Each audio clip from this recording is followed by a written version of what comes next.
नमस्कार, Sridevi classes YouTube channel की playlist electrical machine design में एक नई वीडियो में आज समझते हैं ट्रांसफॉर्मर कंस्ट्रक्शन की दो टाइप, कोर टाइप और शेल टाइप ट्रांसफॉर्मर के बारे में, और जानते हैं कि डिज़ाइन में जो magnetic core main frame structure होता है उसकी डायमेंशंस क्या होती हैं। हमारा पावर ट्रांसमिशन और डिस्ट्रीब्यूशन सिस्टम सुटेबल और कन्वीनियंट जगह पर जो बल्क इलेक्ट्रिक पावर हम एसी की फॉर्म में जनरेट करते हैं उसे लॉन्ग डिस्टेंस पे कंज्यूमर्स के पास इकोनॉमिकली और एफिशिएंटली भेज पाता है, क्योंकि हम हमारे पावर सिस्टम में बहुत ज्यादा इस्तेमाल करते हैं ट्रांसफॉर्मर्स का। हमारे पावर ग्रिड नेटवर्क में ट्रांसफॉर्मर सबसे महत्वपूर्ण लिंक है जो जनरेशन की वोल्टेज को स्टेप अप करके हाई वोल्टेज पे ट्रांसमिशन करके कंज्यूमर को सेफ लो यूटिलिटी वोल्टेज अवेलेबल करा देता है। ऐसी स्थिति में ट्रांसफॉर्मर का बहुत ज्यादा रिलायबल, ड्यूरेबल, रग्ड होना जरूरी है, खास तौर पे जब हमारे पावर सिस्टम पे लाइटनिंग की कंडीशंस हो सकती हैं, ओवरलोड्स हो सकते हैं, फॉल्ट्स के दौरान शॉर्ट सर्किट्स हो सकते हैं या स्विचिंग सर्जेस भी आ सकते हैं। जब हम ट्रांसफॉर्मर की डिजाइन करते हैं तो रिलायबिलिटी और ड्यूरेबिलिटी के साथ साथ हमें ये भी ऑप्टिमाइज करना है कि उसकी जो यूजफुल लाइफ के दौरान जो टोटल कॉस्ट इनकर होती है उसे बनाने और इस्तेमाल करने में किसी भी यूटिलिटी यूजर के लिए वो कम होनी चाहिए। तो हम उसकी न केवल मैन्युफैक्चरिंग कॉस्ट को डिजाइन में ध्यान रखते हैं बल्कि ऑपरेटिंग कॉस्ट जो लॉसेस के रूप में ट्रांसफॉर्मर अपनी पूरी लाइफ में इनकर करता है उसे भी कंसिडरेशन में रखना होता है। ट्रांसफॉर्मर की डिजाइन में जो दो महत्वपूर्ण भाग है वो मैग्नेटिक कोर फ्रेम और वाइंडिंग्स है। ट्रांसफॉर्मर कोर के लिए हम cold rolled grain oriented silicon steel use करते हैं। इन दिनों कुछ अमोर्फस स्टील का भी इस्तेमाल शुरू हो गया है जो लो लॉसेस के साथ हायर सैचुरेशन फ्लक्स डेंसिटीज पर काम करते हुए ट्रांसफॉर्मर के फिजिकल साइज को भी छोटा रखता है। ट्रांसफॉर्मर की जो वाइंडिंग है वो हाई कंडक्टिविटी के annealed soft drawn electrolytic grade copper या एल्युमिनियम से बनी होती है। 100 kVA से छोटे ट्रांसफॉर्मर में हम एल्युमिनियम कंडक्टर इस्तेमाल कर सकते हैं, लेकिन बड़े साइजेज में केवल कॉपर ही कंडक्टर के तौर पर इस्तेमाल होता है। हमारा जो कंडक्टर है उसके ऊपर एक सुपर एनामेल्ड इंसुलेशन की लेयर होती है और इस्तेमाल करते समय हम इस पे दो इंसुलेशन पेपर की कवरिंग करके इस्तेमाल करते हैं। और जब हम ट्रांसफॉर्मर की वाइंडिंग डिजाइन करते हैं तो वो वाइंडिंग मैकेनिकल, थर्मल और इलेक्ट्रिकल सारी रिक्वायरमेंट को पूरी करनी चाहिए। ट्रांसफॉर्मर की वर्किंग के दौरान अलग अलग हिस्से अलग अलग पोटेंशियल पे काम करते हैं। कोर हमारी ग्राउंडेड पोटेंशियल पे होती है, एलवी का पोटेंशियल अलग है और एचवी का पोटेंशियल सबसे ज्यादा और अलग है। एक ही वाइंडिंग में जो अलग अलग टर्न्स है उन टर्न्स के बीच में इंटर टर्न वोल्टेज भी होती है, इसलिए कोर, एलवी, एचवी और अलग अलग टर्न्स को अलग अलग पोटेंशियल पे ऑपरेट करने के लिए इनके बीच में इंसुलेशन लगाया जाता है। ट्रांसफॉर्मर में ट्रांसफॉर्मर कंस्ट्रक्शन में हम सॉलिड सेलुलोस इंसुलेटिंग मटेरियल्स का इस्तेमाल करते हैं जो पेपर, कार्ड शीट, कार्डबोर्ड के रूप में हो सकते हैं, और साथ में ट्रांसफॉर्मर ऑयल का इस्तेमाल करते हैं छोटे डिस्ट्रीब्यूशन ट्रांसफॉर्मर्स में। जो सबसे महत्वपूर्ण और प्रमुख इंसुलेशन है वो एलवी जो हमने यहाँ पीली हाइलाइट्स के साथ दिखाई हुई है, और एचवी जिसमें ये राउंड कंडक्टर हमने दिखाए हैं, उनके बीच में ये प्रेस बोर्ड का इंसुलेशन है, या फिर एलवी और कोर के बीच में यहाँ ये प्रेस बोर्ड का इंसुलेशन है। कोर और एलवी के बीच में या एलवी और एचवी के बीच में इस्तेमाल किए जाने वाला press board extremely pure cellulose fibre से बने हुए पेपर से बनता है। इस पेपर को मैन्युफैक्चरिंग प्रोसेस के दौरान केमिकली ट्रीट करके और हाई प्रेशर्स के साथ कॉम्पैक्ट करके एक थिक सॉलिड बोर्ड शेप दे देते हैं। जहां हमें ज्यादा इंसुलेशन की जरूरत होती है या अंदर जो हीट से टेम्परेचर राइज की संभावनाएं हैं उन्हें हीट डेसिपेट करनी हो तो हम कुछ स्पेसर का इस्तेमाल करते हैं, जैसे कि हमने यहाँ एलवी और एचवी के बीच में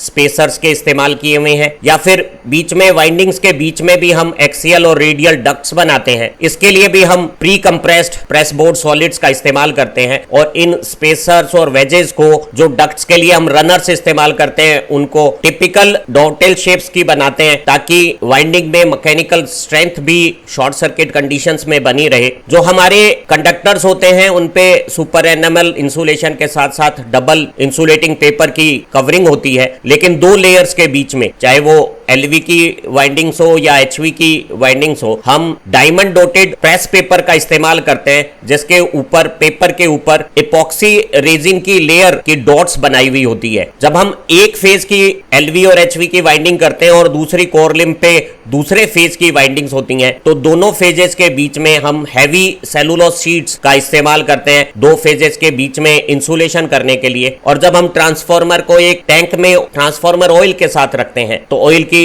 डाइलेक्ट्रिक स्ट्रेंथ अच्छी है, वो पेपर में इंप्रेग्नेट हो जाता है, कार्ड शीट्स में इंप्रेग्नेट हो जाता है और इन पेपर, कार्ड शीट्स और दूसरे इंसुलेशन की डाइलेक्ट्रिक स्ट्रेंथ भी इंप्रूव हो जाती है। तो हमें ऑयल सेपरेशन से रिक्वायर्ड एक्स्ट्रा इंसुलेशन मिल जाता है। ट्रांसफार्मर कोर के ऊपर कंसेंट्रिक वाइंडिंग्स को बनाते समय कोर के ठीक ऊपर पहले ये येलो हाईलाइट में और ब्लू फ्रेम में दिखाई गई एलवी वाइंडिंग्स है उसे लगाते हैं और शान हाईलाइट वाली एचवी एलवी के ऊपर लगाई जाती है। इससे हमें ट्रांसफार्मर की डिजाइन में इंसुलेशन की कॉस्ट में कमी आती है और इंसुलेशन की लाइफ बढ़ती है, क्योंकि एलवी और कोर के बीच में पोटेंशियल डिफरेंस कम है, इसलिए ये इंसुलेशन जो कोर और एलवी के बीच में चाहिएगा वो हमें कम चाहिएगा। जैसे यहां दिख रहा है कि कोर और एलवी के बीच में ये हमने एंडफिल इंसुलेशन लगाया वो कम है, लेकिन यही इंसुलेशन जब हम कोर और एचवी के कंडक्टर के बीच में लगाते हैं तो हमें ज्यादा लगाना पड़ता है। तो आप देखिए कि एलवी और कोर के बीच में इंसुलेशन कम लगता है। एलवी और एचवी के बीच में जब हम इंसुलेशन लगाते हैं तो यहां एक्स्ट्रा इंसुलेशन ऑयल की मदद से यहां सेपरेटर लगा देते हैं, उनकी मदद से पाते हैं और इन सेपरेटर के बीच में जो डक्ट्स बनती है उन डक्ट्स में ऑयल का फ्लो होने से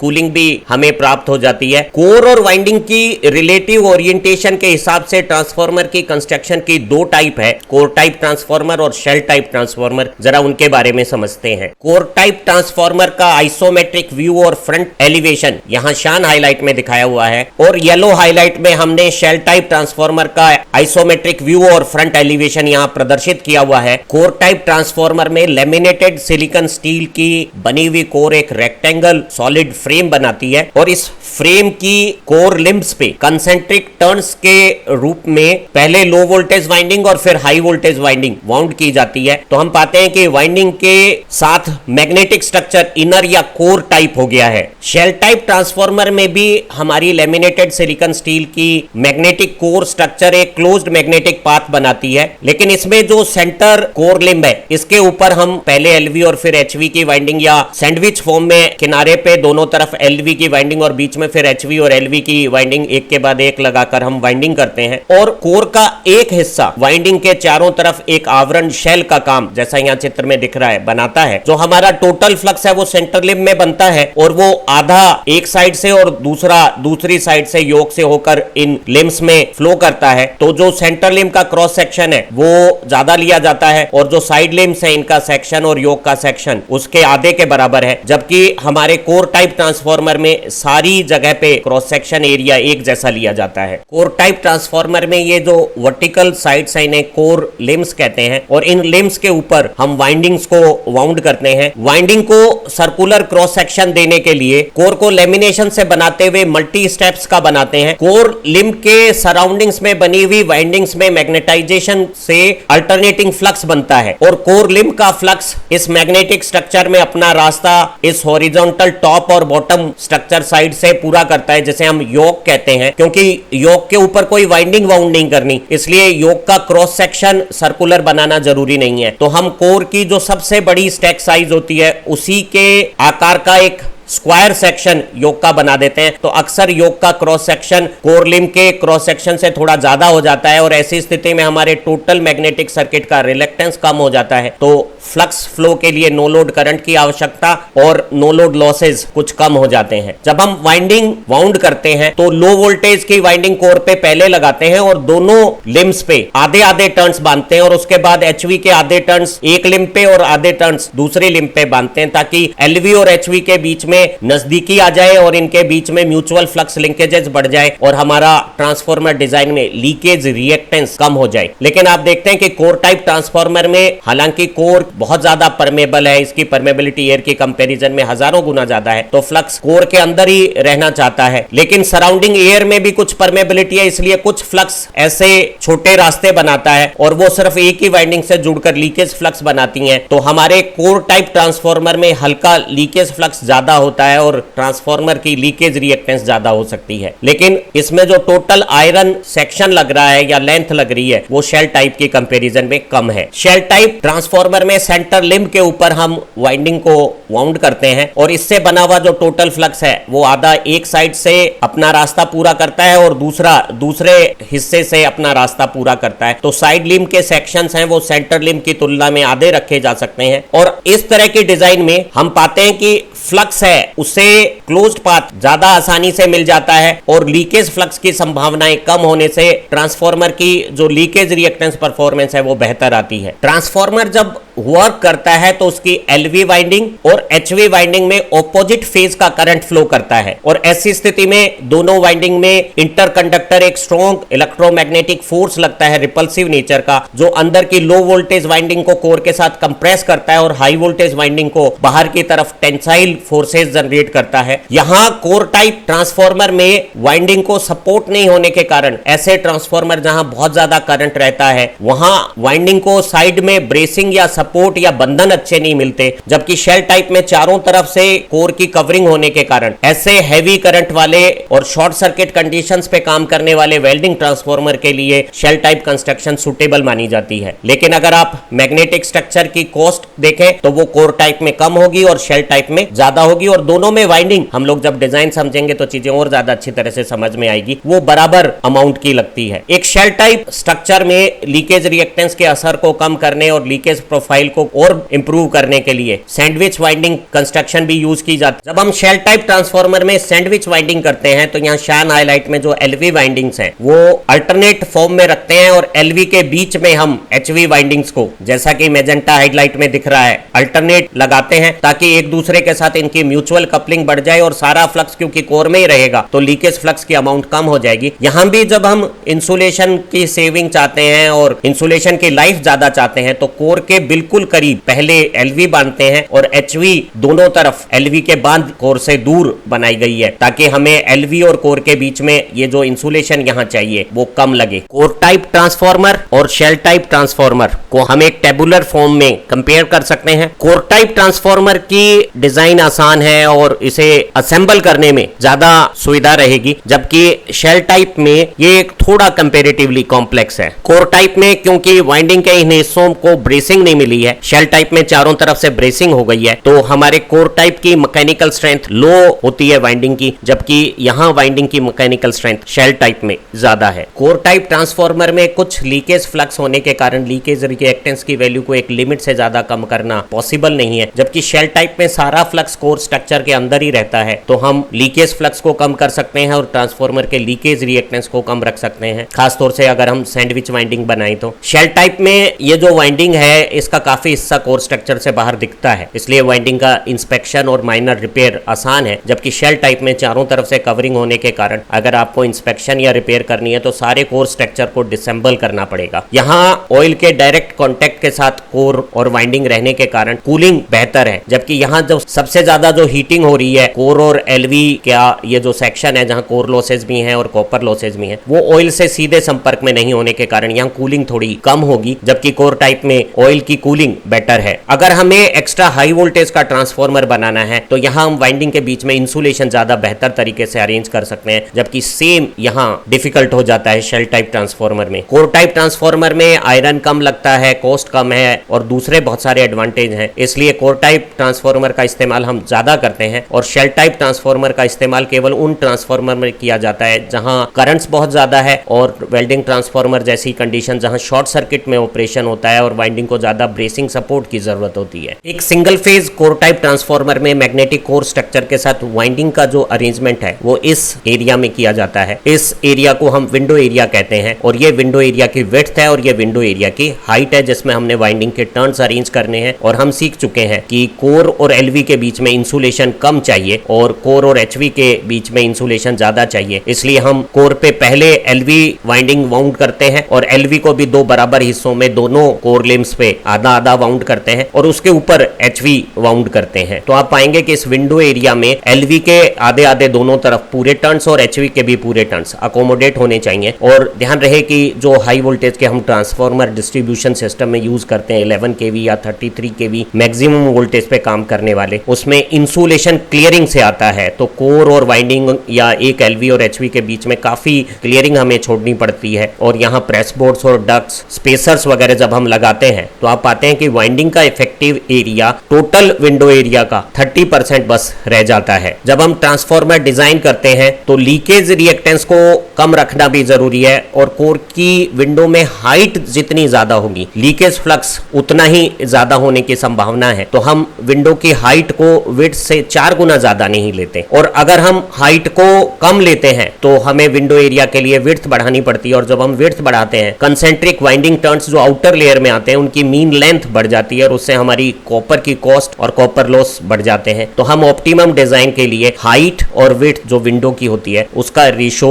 2 से 4 के बीच में रखते हैं। शेल टाइप ट्रांसफार्मर में हमारे पास 2 विंडो है बराबर एरिया की और एक विंडो में सारे LV और HV के टर्न्स अकोमोडेट करने हैं। तो हमने LV और HV के टर्न्स के क्रॉस सेक्शन और सराउंडिंग इंसुलेशन स्पेसिंग डक्ट्स इन सब का अकोमोडेशन इस विंडो में करना होता है। एक single phase core type transformer के मैग्नेटिक फ्रेम की डायमेंशंस को समझते हैं। इस कोर लिम्ब पे वाइंडिंग को सर्कुलर शेप देने के लिए, इसका क्रॉस सेक्शन सर्कुलर बनाने के लिए स्टेप्ड कोर लेते हैं, जहां बीच में स्टेप्स की साइज बड़ी होती है और किनारों पे छोटी स्टेप साइज के हम कोर लैमिनेशंस लेते हैं। जो सबसे बड़ी कोर स्टेप साइज है उसे हम A नोमेनक्लेचर से इंडिकेट करते हैं। तो ये जो विड्थ है वो A को इंडिकेट कर रही है। कोर लैमिनेशंस की जो अलग अलग स्टेप्स है उसके किनारों पर फिलिंग पैकिंग मटेरियल डालकर इसके चारों तरफ एक सिलेंड्रिकल इंसुलेटिंग सिलेंडर कार्डबोर्ड का लगा देते हैं और उसके बाद हम पहले LV और फिर HV की वाइंडिंग करते हैं। जो LV की वाइंडिंग करने के लिए कोर के चारों तरफ ये जो सर्कुलर इंसुलेटिंग सिलेंडर लगाते हैं उसकी डायामीटर को, सरकम डायामीटर को हम स्मॉल d कहते हैं। कोर में जो सेंटर टू सेंटर जो डिस्टेंस है उसे हम कैपिटल D कहते हैं और कैपिटल D की जो मैग्नीट्यूड है वो कोर में विंडो विड्थ और जो सरकम सर्किल डायामीटर बनता है उन दोनों का सम होती है। इस D के साथ आधी A/2 इधर और आधी A/2 इधर अगर हम जोड़ दें तो जो हमारी ओवरऑल विड्थ होती है फ्रेम की वो इस D में A जोड़ने पर आ जाएगी और ये ओवरऑल हमारी विड्थ हो गई है इस कोर फ्रेम की। जो विंडो में हाइट है उसे HW कहते हैं, हाइट ऑफ विंडो। और विंडो हाइट के ऊपर जो योक है उसका जो सेक्शन है वो सबसे बड़ी जो हमारी लैमिनेशन डायमेंशन है A उसका रेक्टेंगल शेप में होता है। तो जो हाइट ऑफ विंडो है वो A के बराबर है और इधर बॉटम विंडो की भी हाइट A के बराबर है। तो जो हमारी ओवरऑल फ्रेम की हाइट है वो हाइट ऑफ विंडो में 2A जोड़कर आ जाएगी, जहां A हाइट ऑफ योक है। शेल टाइप ट्रांसफार्मर में अक्सर जो सेंटर लिम्ब है वो रेक्टेंगल ली जाती है और इसकी ये जो विड्थ है वो साइड लिम्ब्स की कंपैरिजन में डबल ली जाती है और इसकी जो थिकनेस है वो अगर B ली गई है तो इसका cross section area 2A into B हो गया है। और इस 2A into B cross section area पे हमने पहले LV और फिर HV वाइंडिंग यहाँ विंडो एरिया में अकोमोडेट कर ली है। तो हमारी जो कोर है उसकी विड्थ B है और जो हमारा सेंटर लिम्ब की डायमेंशन 2A है, जबकि योक की हाइट तो A है और विड्थ B है। जो हमारे योक की जो ओवरऑल लेंथ है वो यहाँ दोनों तरफ हमारी विंडो की विड्थ आ जाएंगी और ये A, ये 2A और A अगर हम जोड़ेंगे तो ये सारी 2 times window width plus 4A हो गई है। और जो ओवरऑल हाइट है वो विंडो की हाइट के साथ ऊपर A और नीचे A जो योक की हाइट है वो जोड़ने पर ये आ जाएगी। और इस तरह से हमारा फ्रेम, मैग्नेटिक फ्रेम की सारी dimension shell type transformer single phase में आ जाएगी। हमारे पावर सिस्टम में 3 फेज सिस्टम को सिंगल फेज की कंपैरिजन में कुछ एडवांटेज प्राप्त हैं। 3 फेज जनरेशन आसान है, 3 फेज पावर ट्रांसमिशन और डिस्ट्रीब्यूशन आसान है और यूटिलिटी पॉइंट पे यूटिलाइजेशन में भी 3 फेज पे पावर यूटिलाइजेशन ज्यादा एफिशिएंट और इकोनॉमिक होता है। तो हमारा जो सारा सिस्टम है वो 3 फेज है, तो 3 फेज ट्रांसफार्मर ज्यादा इस्तेमाल होते हैं। और 3 फेज ट्रांसफार्मर में भी कोर टाइप वर्जन जिसमें कोर वाइंडिंग के इनर साइड में है और वाइंडिंग कोर को कवर करती है उस रूप में भी हो सकता है और एक और रूप हो सकता है जिसमें वाइंडिंग के चारों तरफ एक मैग्नेटिक कोर का आवरण शेल बन जाती है। हम समझ सकते हैं कि कि इस कोर टाइप स्ट्रक्चर में यहाँ कुछ लीकेज फ्लक्स के चांस है, जबकि शेल टाइप में ये फ्लक्स आयरन कोर से ही अपना पाथ कंप्लीट करता है। तो यहाँ लीकेज रिएक्टेंस का कंट्रोल ज्यादा बेहतर हो सकता है। तो हमारे पावर सिस्टम में जो बड़े ट्रांसफार्मर होते हैं जिनमें हमें वोल्टेज रेगुलेशन मेंटेन करना होता है और लीकेज रिएक्टेंस कम चाहिए, वहां हम 3 phase shell type construction use करते हैं। अन्यथा इकोनॉमिक जो हमारे ट्रांसफार्मर होते हैं उनकी स्ट्रक्चर 3 फेज कोर टाइप होती है। एक 3 phase core type transformer secondary distribution में 11 kV टू 400 वोल्ट बनाने में बहुत प्रचलित है। उसकी डायमेंशंस और मेन फ्रेम की सारी कंस्ट्रक्शन को समझते हैं। इस 3 फेज कोर टाइप ट्रांसफार्मर में ये जो कोर स्ट्रक्चर में जो वर्टिकल लिम्स हैं, तीनों फेज की 3 अलग अलग कोर लिम्स के ऊपर हमने अलग अलग फेज की LV और HV वाइंडिंग्स को वाउंड करना है। इसके सेक्शन को कोर की शेप को सर्कुलर बनाने के लिए स्टेप लेते हैं और बीच की स्टेप की साइज बड़ी है और जो सबसे बड़ी स्टेप साइज होती है उसे हम A बोलते हैं। और इस A के चारों तरफ कुछ फिलिंग और पैकिंग मटेरियल लगा के हम इंसुलेटिंग सिलेंडर सर्कुलर शेप का लगा देते हैं और उस सिलेंडर के जो डायामीटर है, सरकम डायामीटर, उसको स्मॉल d कहते हैं। कोर फ्रेम में वाइंडिंग के टर्न्स इन 2 एरियाज में आते हैं, इन्हें विंडो बोलते हैं। और विंडो एरिया की विड्थ और हाइट का जो रेशियो है वो इस तरह से डिजाइन किया जाता है कि हमें ओवरऑल इकोनॉमी भी आए और लीकेज रिएक्टेंस की वैल्यू भी कंट्रोल रहे। तो हाइट विड्थ से 2 से 4 गुना रखी जाती है। Height of width is cap 2 to 4 times width of window. अगर हम हाइट बढ़ाते हैं और विड्थ घटाते हैं सेम विंडो एरिया के लिए तो हमारी कॉपर में सेविंग आएगी लेकिन लीकेज रिएक्टेंस बढ़ जाएगा। और इसी तरह से अगर हम हाइट कम रखते हैं और विड्थ ज्यादा रखते हैं तो हमें मीन टर्न की जो लेंथ है वो तो ज्यादा आएगी, तो कॉपर की कॉस्ट बढ़ जाएगी लेकिन लीकेज रिएक्टेंस भी कंट्रोल हो जाएगा। अगर हम विड्थ ऑफ विंडो में सरकम डायामीटर को जोड़ लेते हैं तो ये सबसे महत्वपूर्ण हमारी डायमेंशंस आ गई है, जो सेंटर से सेंटर के बीच में कोर लिम के बीच की दूरी है, जिसे हम कैपिटल D कहते हैं। और 2 कैपिटल D के साथ अगर हम आधी A/2 इधर और A/2 इधर जोड़ देते हैं तो हमारी जो 2D + A ओवरऑल योक की या हमारे इस फ्रेम की विड्थ हो गई है। अगर हम हाइट ऑफ विंडो में योक की हाइट जो कि सबसे बड़ी कोर स्टेप साइज A के बराबर है टॉप और बॉटम दोनों जगह पे, तो हमारी हाइट ऑफ विंडो के साथ अगर हम 2A जोड़ देते हैं तो हमारी ओवरऑल हाइट कोर फ्रेम की हमारे पास आ जाएगी, जैसा कि हमने यहाँ इस पीली हाईलाइट में आपको प्रदर्शित किया है। उम्मीद है आज की इस वीडियो से आपको ट्रांसफार्मर कंस्ट्रक्शन में कोर टाइप और शेल टाइप के मैग्नेटिक फ्रेम की सारी डिटेल समझ में आ गई होगी। अगली वीडियो में हम कोर के लिम का क्रॉस सेक्शन एरिया कैलकुलेट करना और डिजाइन करना सीखेंगे और अलग अलग स्टेप्स के साइज ट्रांसफार्मर की KVA रेटिंग के साथ किस तरह से हम डिजाइन करते हैं वो जानकारी प्राप्त करेंगे। हमारी सारी वीडियो से आपको इलेक्ट्रिकल मशीन डिजाइन की कंसेप्ट थोरोली क्लियर हो जाएगी। आप अच्छा पढ़ें, तरक्की करें। Have nice time, happy learning. और इस वीडियो देखने के लिए बहुत बहुत धन्यवाद।